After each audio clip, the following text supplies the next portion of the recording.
कहानी की शुरुआत होती है वॉशिंगटन डीसी से, जहां हम सेडी नाम की एक लड़की को कार ड्राइव करते हुए देखते हैं। वो काफी उदास दिख रही थी। तभी उसे डॉक्टर क्लॉडिया का कॉल आता है। क्लॉडिया कहती है कि एक लड़की की मौत से तुम इतनी परेशान क्यों हो रही हो। सेडी बताती है कि हमारे डिपार्टमेंट में वो लड़की बिल्कुल मेरी तरह थी और वो इसलिए मारी गई क्योंकि वो काम भी मेरी तरह करती थी। क्लॉडिया उसे समझाती है, तुम्हें इस बारे में ज्यादा सोचने की जरूरत नहीं है, अपने काम पर ध्यान दो, कुछ ही दिनों में सब ठीक हो जाएगा। अब सेडी असल में किस तरह का काम करती है ये बहुत ही जल्द हमें पता चल जाएगा। इसके बाद हमारे सामने बाजार का सीन आता है, जहाँ कोल नाम का एक लड़का अपनी स्टॉल पर पौधे बेच रहा होता है। लेकिन आज उसका मूड थोड़ा ऑफ है क्योंकि हाल ही में उसका ब्रेकअप हुआ है और वो थोड़ा परेशान है। तभी पास वाली स्टॉल के एडना नाम की एक औरत कोल से बात करती है। वो कोल को समझाती है, तुम्हें एक नई लड़की जरूर मिलेगी, पुरानी बातों को भूलो और अपने काम पर ध्यान दो। फिर वो कोल को अपनी स्टॉल का ध्यान रखने के लिए कहकर थोड़ी देर के लिए कहीं जाती है। उसी दौरान सेडी वहाँ आती है और एडना की स्टॉल पर उसे एक पौधा बहुत पसंद आता है। तभी कोल वहाँ जाकर कहता है, ये पौधा वाकई बहुत खूबसूरत है, लेकिन आप अपने घर पर कितना समय बिताती हैं? सेडी जवाब देती है, कभी कभी तो महीनों तक बाहर रहती हूँ। ये सुनकर कोल कहता है, मुझे माफ कीजिए, लेकिन मैं ये पौधा आपको नहीं बेच सकता। अगर इसे रोज पानी नहीं दिया गया तो ये जल्दी मुरझा जाएगा और मैं नहीं चाहता कि ये खूबसूरत पौधा ऐसे ही मर जाए। सेडी कहती है, पर मुझे यही पौधा चाहिए। कोल फिर मना करते हुए कहता है, आपको प्लास्टिक या किसी कैक्टस लेना चाहिए, वो आपके लिए बेहतर रहेगा। तभी एडना वहाँ लौटती है और उनकी बहस सुनकर वो सेडी को $10 में वो पौधा बेच देती है। तो सेडी पौधा लेकर निकल जाती है। फिर कोल एडना से कहता है, तुम्हें ये पौधा नहीं बेचना चाहिए था, वो इसे मार देगी। एडना हंसते हुए कहती है, तुम्हें अभी भी पौधे की पड़ी है, तुम्हारे सामने एक खूबसूरत लड़की खड़ी थी और तुम उसे इम्प्रेस करने की बजाय बहस कर रहे थे। अब भी देर नहीं हुई है, उसके पास जाओ और उसे कॉफी पर चलने के लिए पूछो। तो कोल जल्दी से सेडी की कार के पास जाता है और कहता है, क्या हम कॉफी पर जा सकते हैं? सेडी थोड़ा हैरान होकर कहती है, अभी अभी हमने बहस की और तुम मुझे कॉफी पर चलने के लिए कह रहे हो? तो कोल उस बात के लिए सॉरी कहकर वहाँ से जाने लगता है। तभी सेडी उसे रोकती है और कहती है, अगर तुम सिर्फ कॉफी की बात कर रहे हो तो हम जा सकते हैं। तो कोल के चेहरे पर खुशी आ जाती है और वो सेडी की कार में बैठ जाता है। आगे हम देखते हैं कि दोनों कॉफी पीते हुए पूरे शहर में घूमने लगते हैं और शहर के बहुत सारे जगहों पर जाते हैं और बहुत सारी बातें करने लगते हैं। सेडी बताती है कि मैं एक इंटरनेशनल आर्ट डीलर हूँ, इसलिए फोन आते ही मुझे अलग अलग देश में जाकर हर जगह के आर्ट्स को देखना पड़ता है। फिर कोल बताता है कि फार्मिंग करना मेरा शौक है, लेकिन मैं एक बुक भी लिख रहा हूँ कि पेड़ पौधे का ख्याल कैसे रखना चाहिए और किस तरह इंसान हर दिन इन्हें बर्बाद कर रहे हैं। फिर ये दोनों हॉरर मूवीज के टॉपिक पर आ जाते हैं, जहाँ सेडी बताती है कि मुझे बिल्कुल भी डर नहीं लगता, क्योंकि मुझे लगता है डरना या ना डरना हमारे हाथ में है। फिर वो अपनी जिंदगी के बारे में और बताने लगती है कि जब मैं 6 साल की थी तो बहुत सारी दिक्कतों की वजह से मैं अपनी माँ के साथ अपनी देश से भाग आई थी और पूरे 8 दिनों तक हम बस एक छोटी सी नाव से सफर करते रहे। हमारे साथ बहुत सारे और लोग भी थे, लेकिन मेरी माँ ने हार नहीं मानी और बहुत सारे मुश्किलों का सामना करने के बाद हम यहाँ पर पहुँच गए और इसके बाद मेरे अंदर से डर एकदम खत्म हो गया। इसी तरह दोनों पूरा दिन एक साथ बिताते हैं और फिर रात को एक बार में जाते हैं, जहाँ सेडी गाना गाने लगती है और कोल को भी बुलाती है, लेकिन कोल बहुत ही शर्माता है और इस तरह पूरी रात भी दोनों एक साथ रहते हैं। फिर कोल पूछता है, तुम्हें कैसा लाइफ पार्टनर चाहिए? तो वो बताती है कि मैं चाहती हूँ मेरा पार्टनर कैक्टस की तरह हो, जिसे लंबे समय तक पानी ना भी मिले तो भी वो जिंदा रहता है। मैं बहुत ही ट्रैवल करती हूँ, इसलिए मैं चाहती हूँ कि मुझे एक ऐसा पार्टनर मिले जो मुझे अच्छी तरह समझे और हमारे बीच दूरियां होने पर भी उसे कोई परेशानी ना हो। फिर धीरे धीरे वो करीब आने लगते हैं और दोनों एक दूसरे को किस करने लगते हैं और ऐसे ही खूबसूरत पल बिताते हुए सुबह हो जाती है। फिर कोल सेडी को घर छोड़ने जाता है, जहाँ वो एक दूसरे से कहते हैं कि दिन बहुत अच्छा गुजरा है, जिसके बाद सेडी अंदर चली जाती है। लेकिन कुछ देर में वो फिर से दरवाजा खोलकर कोल को अंदर ले जाती है और वहाँ एकदम फुल मूड में दोनों की रोमांस शुरू हो जाती है और इस रोमांटिक मोमेंट को दोनों बहुत ही एंजॉय करते हैं। इसके बाद कोल अपने घर वापस लौटता है और वो बहुत ही ज्यादा खुश होता है, इसलिए वो सारी बातें अपने मॉम डैड को बताने लगता है। वो कहता है, मुझे लगता है कि ये वही लड़की है जिसे मैं अब तक ढूंढ रहा था। तभी कोल की बहन मैटी कहती है, देखना ये लड़की भी तुम्हें छोड़कर चली जाएगी, क्योंकि तुम्हारी आदत बहुत ही पॉसेसिव और चिपकू टाइप की है, इसी वजह से पहली वाली भी तुम्हें छोड़कर चली गई थी। लेकिन कोल उसकी बातों को इग्नोर करते हुए अपने मॉम डैड से कहता है, सच में ये लड़की बहुत ही अच्छी है। फिर समय ऐसे ही बीतने लगता है और कोल अपने फार्म में काम करते हुए रोज सेडी को मैसेज करता है, लेकिन 3-4 दिन बीतने के बाद भी कोई रिप्लाई नहीं आता, जिससे वो थोड़ा परेशान होने लगता है। ये देखकर कोल के डैड कहते हैं, शायद वो किसी काम में बिजी होगी। लेकिन मैटी उसे चिढ़ाते हुए कहती है, मैंने कहा था ना, ये भी तुम्हें छोड़कर भाग जाएगी। अब काम करते हुए कोल को सांस लेने में दिक्कत होने लगती है, क्योंकि उसे अस्थमा था। तभी उसे याद आता है कि उसने अपना इनहेलर सेडी के पर्स में रख दिया था और खुशी की बात ये थी कि कोल ने इनहेलर खो जाने की डर से उसमें एक ट्रैकर लगा रखी थी। वो तुरंत उसे ट्रैक करना शुरू करता है और उसे पता चलता है कि सेडी इस वक्त लंदन में है। ये देखकर कोल सोच में पड़ जाता है कि शायद अब वो उससे कभी नहीं मिल पाएगा, लेकिन कोल डिसाइड कर लेता है कि वो लंदन जरूर जाएगा और इस पर उसके मॉम डैड भी उसे सपोर्ट करते हैं। इसके बाद अगले दिन वो लंदन पहुंच जाता है और ट्रैक करते हुए सेडी की लोकेशन की ओर बढ़ने लगता है, लेकिन रास्ते से गुजरते हुए अचानक कुछ लोग आते हैं और उसे बेहोश करके गाड़ी में डाल देते हैं। फिर कुछ देर बाद जब उसकी आंख खुलती है तो एक आदमी उसे टैक्समैन कहकर बुलाता है। कोल देखता है कि यहाँ और भी बहुत सारे लोग हैं और उसे एक लैब में बंद करके रखा गया है जहाँ पर बहुत ही खतरनाक कीड़े मौजूद हैं। इन कीड़ों के जरिए वो लोगों को टॉर्चर करके सच उगलवाते हैं। ये देखकर कोल डर जाता है और उन्हें समझाने लगता है, तुम लोगों को गलत फहमी हुई है, मैं बस एक मामूली किसान हूँ। लेकिन वो आदमी कोल की बातों को नाटक समझता है और एक खतरनाक कीड़ा जिसके काटने से इंसान की मौत हो जाती है उसे कोल के पास ले आकर कटवाने वाला होता है। लेकिन तभी दीवार तोड़कर सेडी अंदर आती है और शूट करके कुछ ही पल में सबको मार देती है। ये देखकर कोल पूरी तरह शॉक्ड हो जाता है कि सेडी कैसे लोगों को मार रही है। फिर कोल को छुड़ाकर सेडी उसे एक गन दे देती है। इतने में बहुत सारे और लोग भी वहाँ आ जाते हैं और इन पर गोलियां चलाने लगते हैं, लेकिन वो एक टेबल के पीछे छुप जाते हैं, जिसके बाद सेडी बाहर निकलती है और एक एक करके सबको शूट करके मार देती है। इसके बाद कोल पूछता है कि आखिर तुम कौन हो, तो सेडी बताती है कि मैं एक CIA एजेंट हूँ। फिर वहाँ से दोनों बाहर निकल आते हैं और वो देखते हैं कि वो एक गुफा के अंदर थे और उन्हें पता लगता है कि ये जगह पाकिस्तान है। तभी यहाँ पर बहुत सारे सेना आ जाते हैं और इन पर फायरिंग करना शुरू कर देते हैं, तो वो उनकी गोलियों से बचते हुए भागना शुरू कर देते हैं क्योंकि भागने के अलावा और कोई रास्ता नहीं था। फिर एक जगह जाने के बाद वो अपने सामने आते हुए एक बस को देखते हैं, तो सेडी मुझे कवर करो कहकर वो उस बस को रोकती है और गन पॉइंट करके बस के सारे लोगों को उतार कर वो दोनों बस में बैठ जाते हैं और यहाँ से भागने लगते हैं। लेकिन सेना वाले अभी भी फायरिंग करते हुए इनका पीछा कर रहे थे। ये देखकर सेडी तेजी से बस चलाने लगती है और इसी बीच दोनों बस के अंदर झगड़ा भी कर रहे थे। कोल कहता है, तुमने मुझे झूठ कहा कि तुम एक आर्ट डीलर हो और मैं तुमसे प्यार करने लगा। सेडी भी कहती है कि हमारे बीच थोड़ा बहुत कुछ हो भी गया तो इसमें इतना सीरियस होकर मेरे पीछे आने की क्या जरूरत थी। इतने में एक सिपाही कूदकर इनके बस के अंदर आ जाता है, लेकिन कोल उसके साथ लड़ने लगता है और बहुत मुश्किलों के बाद किसी तरह मारकर उसे नीचे फेंक देता है। इसी बीच बस में आकर और भी कुछ सिपाही सेडी पर हमला करते हैं, लेकिन वो काफी बहादुरी से उनसे लड़कर उन्हें बस के नीचे गिरा देती है और सामने आए उनके सारे गाड़ियों को भी एक एक करके तबाह कर देती है। अब सारे सिपाहियों को पीछा छुड़ाकर कुछ दूर जाने के बाद उनकी बस भी खराब होकर अपने आप बंद हो जाती है। अब यहाँ से आगे बस नहीं जा पाएगी तो दोनों पैदल ही आगे बढ़ते हैं। दूसरी तरफ हमें लिविक नाम के एक माफिया को दिखाया जाता है और यहाँ हमें पता चलता है कि जितने भी लोग सेडी और कोल के पीछे लगे हुए हैं उन्हें लिविक ने ही भेजा था। उसका एक आदमी उसे कोल की प्रोफाइल दिखाते हुए कहता है, टैक्समैन की पहचान हमें मिल गई है, लेकिन शायद वो अनऑफिशियली काम कर रहा है, इसलिए इंटेलिजेंस डेटाबेस में उसका कोई रिकॉर्ड नहीं है। ये सुनकर लिविक अपने आदमियों पर गुस्सा हो जाता है और कहता है, ये तुम्हारे हाथ से कैसे निकल गया। अब इस टैक्समैन की फोटो हमारे सारे आदमियों तक भेज दो। जो भी इसे जिंदा पकड़ कर लाएगा मैं उसे $1 मिलियन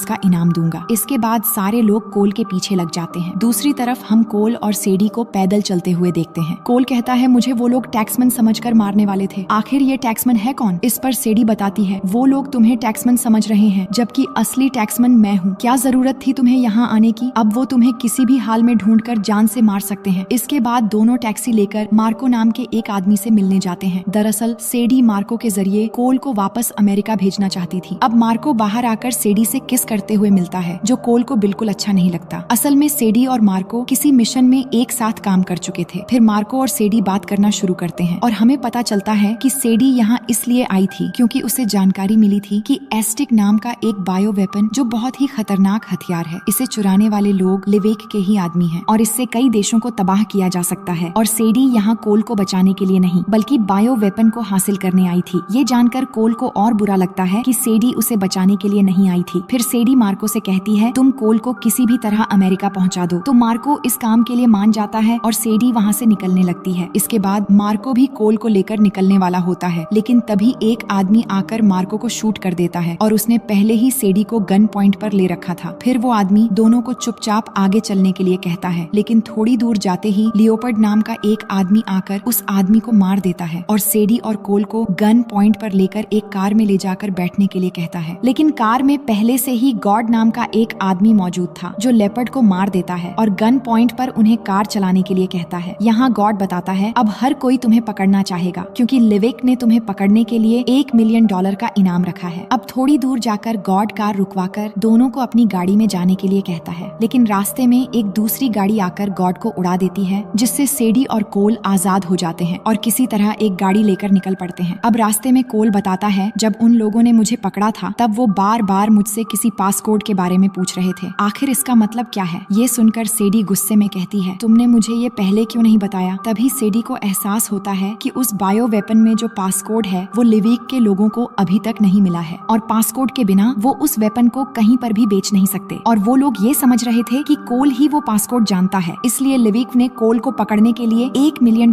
का इनाम भी रखा है। जिसके बाद सेडी एक नई चाल चलती है और कोल के सर पे मारकर उसे बेहोश कर देती है। फिर जब कोल की आंख खुलती है तो वो देखता है कि सेडी उसका सौदा करने के लिए लिविक के लोगों के पास आई है। वहाँ पर वॉगनर नाम से लिविक का एक खास आदमी होता है, जिसको सेडी बताती है कि यही टैक्समैन है, अब मुझे मेरे $1 मिलियन चाहिए। इसके बाद ये लोग दोनों को प्लेन में बैठाकर यहाँ से दूसरी जगह ले जाने लगते हैं। अब प्लेन के अंदर हम देखते हैं जहाँ ये लोग बायो वेपन का वो ब्रीफकेस लेकर आते हैं और तैयारी करने लगते हैं ताकि कोल वो कोड बता दे। लेकिन इसी बीच वागनर जब कोल का फोन चेक करता है तो उसे कोल और सेडी की एक साथ तस्वीर देख लेता है। इससे वो समझ जाता है कि ये दोनों मिले हुए हैं। लेकिन तभी सेडी कहती है, कोल को मत मारना, पासकोड मेरे पास है। इसके बाद वो पासकोड पॉकेट से निकालने के बहाने वागनर के हाथ में शॉट देने वाला एक चिप दे देता है और तुरंत उसे शॉट देकर बाकी लोगों पर टूट पड़ती है। कोल भी उनको मारने लगता है, पर इसी बीच एक आदमी सेडी को नाइफ से स्टेप कर देता है। ये देखकर सेडी को बचाने के लिए कोल उस आदमी पर हमला कर देता है और उसे मार मार कर बेहोश कर देता है। इसके बाद सेडी कोल से कहती है, इनके होश आने से पहले तुम पैराशूट लेकर ब्रीफकेस के साथ नीचे कूद जाओ। लेकिन कोल जल्दी से पैराशूट ले आकर ब्रीफकेस के साथ सेडी को भी उठाता है और प्लेन से जंप लगा देता है। इसके बाद हम उन दोनों को एक बीच पर देखते हैं जहाँ काफी देर के बाद सेडी की आंख खुलती है और वो देखती है कोल उसे बचाने के साथ साथ ब्रीफकेस भी लेकर आ गया था। ये देखकर वो कोल को थैंक्स कहती है। फिर हम रात का समय देखते हैं जहाँ दोनों बातें करने लगते हैं और कोल ने जड़ी बूटियों से उसके जख्मों का थोड़ा बहुत इलाज भी कर दिया था। ये चीज सेडी को बहुत अच्छी लगती है और उसकी काइंडनेस देखकर सेडी को एहसास होता है कि उसने कोल के साथ गलत किया है। फिर वो बहुत सारी बातें करने लगते हैं और इसी बीच वो दोबारा करीब होकर एक दूसरे को किस करने लगते हैं। दूसरी तरफ वागनर को देखते हैं जो अपने बॉस लिविक को बताता है कि टैक्समैन वो ब्रीफकेस लेकर भाग गया है। ये सुनकर लिविक गुस्सा हो जाता है और उसे ब्रीफकेस के साथ टैक्समैन को जल्दी ढूंढकर लाने के लिए कहता है। फिर अगले दिन का सीन देखते हैं जहाँ पर वागनर अपने आदमियों के साथ उस लोकेशन पर पहुँच जाता है और उन दोनों पर गोलियां चलाने लगता है। लेकिन तभी CIA के लोग भी बोट लेकर वहाँ पर आने लगते हैं और वागनर के लोगों को शूट करके मारने लगते हैं। लेकिन इसी दौरान वागनर उस ब्रीफकेस को लेकर वहाँ से भागने में कामयाब हो जाता है। अब CIA वाले बीच तक पहुँचते हैं और इन दोनों को लेकर अपने हेडक्वार्टर में जाते हैं। वहाँ पर CIA की पूरी टीम होती है जहाँ जैक्सन नाम का एक आदमी दोनों को लाई डिटेक्टर मशीन लगाकर पूछताछ करने लगता है। लेकिन पूरा समय सेडी और कोल लड़ते रहते हैं। फिर जैक्सन दोनों को रोककर सेडी को बॉस से मिलने के लिए कहता है तो सेडी जाकर अपने बॉस यानी क्लॉडिया से मिलती है। क्लॉडिया कहती है कि तुम उस बायो वेपन को वापस नहीं ला पाई और बहुत सारे रूल्स तोड़ने की वजह से तुम्हें कुछ दिनों के लिए सस्पेंड किया जाता है। दूसरी तरफ जैक्सन कोल को समझा रहा होता है कि जितना हो सके सेडी से दूर रहो। सेडी हर बार एक नया झूठ बोलती है और वो सिर्फ तुम्हारा इस्तेमाल कर रही है। उसने अब तक बहुत सारे लोगों को मारा है। इसके बाद हम देखते हैं कि CIA के ऑफिसर्स ये डिसाइड करते हैं कि वो लिविक को पासकोड का आधा हिस्सा बताएंगे और जैसे कि लिविक जानता है पासकोड टैक्समैन यानी कोल के पास है तो वो कोल को मोहरा बनाकर लिविक को पकड़ेंगे। लेकिन कोल इस बात से इनकार कर देता है, पर वो कोल को बताते हैं कि तुम्हारे साथ साथ तुम्हारा परिवार भी अब खतरे में है क्योंकि उन्हें लगता है कि तुम ही टैक्समैन हो, इसलिए तुम्हें कैसे भी हमारी मदद करनी होगी ताकि हम लिविक को खत्म कर सके। ये सुनकर कोल मान जाता है, लेकिन सेडी उसे समझाती है कि इस मिशन में तुम्हें बहुत खतरा होगा। ये CIA वाले तुम्हारा इस्तेमाल करके ऐसे ही छोड़ देंगे। इस पर कोल कहता है तुम्हारे CIA वाले भी यही बोल रहे थे कि तुमने भी सिर्फ मेरा इस्तेमाल किया है और तुम्हें क्या पता कि किस तरह परिवार और हमें प्यार करने वालों को जान देकर भी बचाना चाहिए। ये सुनकर सेडी गुस्सा होकर यहाँ से चली जाती है। तभी दूसरी तरफ हम डेनी नाम के एक आदमी को देखते हैं। उसने ही लिविक को काम दिया था बायो वेपन को लाने के लिए, पर अब वो लिविक पर बहुत गुस्सा करता है कि मुझे 48 घंटे के अंदर इस वेपन का पासकोड चाहिए, नहीं तो मैं तुम्हें मार दूंगा और इस बार टैक्समैन के साथ मिलने के लिए मैं भी तुम्हारे साथ जाऊंगा। अब लिविक को पासकोड का एक हिस्सा भेजने के बाद CIA ने कोल के लिए एक टेबल बुक किया होता है और कोल को टैक्समैन कहकर लिविक तक ये लोकेशन भेज दी है ताकि लिविक टैक्समैन से आकर मिलते ही वो CIA के जाल में फंस जाए। अब कोल जाकर बुक किए हुए टेबल पर बैठ जाता है और कुछ ही दूर से CIA उसे ऑपरेट कर रहे थे। लेकिन लिविक बहुत चालाक था। वो डेनी को साथ लेकर टेबल तक पहुंचने से पहले अपने आदमियों से सारे CIA वालों को मरवा देता है। दूसरी तरफ एक झलक हम सेडी को भी देखते हैं हैं जो कोल की फिक्र कर रही थी। इसके बाद लिविक और डैनी उस ब्रीफकेस के साथ टेबल पर आते हैं और कोल से पासकोड पूछने लगते हैं। तो कोल नाटक करने लगता है कि तुमने मेरे आदमियों को मारकर मेरी मदद कर दी है और मैंने तुम्हें ये लोकेशन इसलिए भेजा क्योंकि डिपार्टमेंट के साथ काम करते करते मुझे कुछ हासिल नहीं हुआ। अब अगर तुम मुझे दुगना पैसे दोगे तभी मैं इस ब्रीफकेस को खोलूंगा। वो असल में डर के मारे टाइम पास कर रहा था ताकि सेडी कहीं से आ जाए, लेकिन डैनी गुस्सा हो जाता है और कहता है बेवकूफ किसी और को बनाना, जल्दी से वो पासकोड बताओ। और लिविक भी उसे गन पॉइंट पर ले लेता है। तभी वहाँ पर सेडी की एंट्री होती है जिसे देखकर कोल बहुत खुश हो जाता है क्योंकि वो तो सेडी का ही इंतजार कर रहा था। फिर सेडी भी वहाँ आकर बैठती है और बताती है कि असली टैक्समैन मैं हूँ और डायरेक्ट डैनी से बात करती है कि पासकोड मुझे पता है, ये रहा मेरा अकाउंट नंबर और पासकोड मिलते ही मेरे अकाउंट में पैसे ट्रांसफर हो जाना चाहिए। इसके बाद वो पासकोड से ब्रीफकेस ओपन कर देती है जिसके अंदर एक छोटे से बॉक्स में बायो वेपन होता है। अब ब्रीफकेस खुलते ही तुरंत सेडी के अकाउंट में पैसे भी ट्रांसफर कर दिए जाते हैं, पर लिविक कहता है मेरा काम अभी बाकी है, तब तक तुम दोनों नहीं जा सकते। तभी कुछ गैंगस्टर आकर लिविक को गन पॉइंट पर ले लेते हैं क्योंकि सेडी ने पहले ही लिविक पर $1 मिलियन